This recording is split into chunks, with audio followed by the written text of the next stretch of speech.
When Mum got dementia, it felt like we lost Mum then.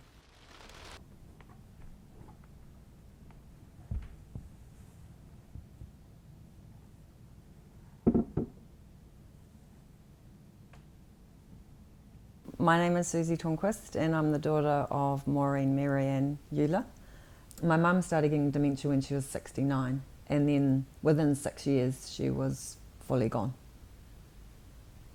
She was a nurse for all her life, including being a midwife.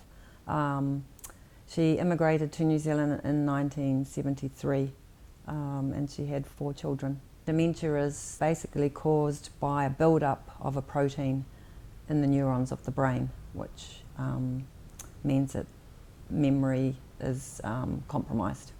When she died, she couldn't do anything for herself and she had no memories, no speech, just her sound, her hearing was left.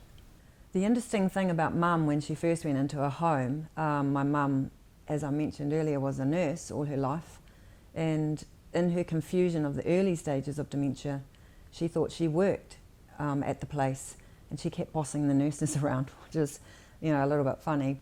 But when I said, "Hi Mum," she would always look at me and laugh, and she had a big grin on her face, which really was comforting because I knew that although she couldn't speak, she still had some recognition for me, her eldest daughter.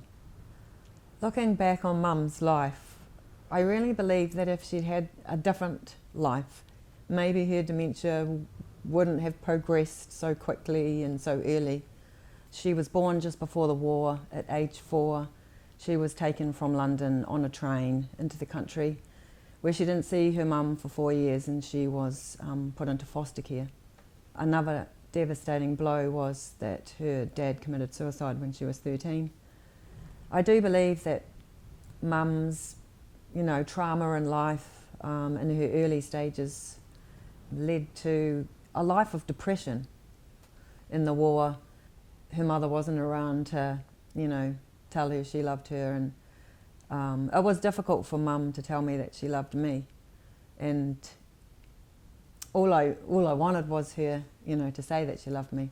But I love my mum so much. She was a good mum, and she wanted the best for us. And the one thing that I swore when I had my own children was that I would tell them I love them every day. And I do tell them more than once every day that I love them because I feel they need to hear it.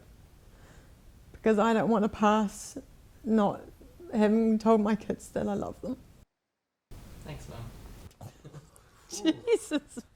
Oh, wait.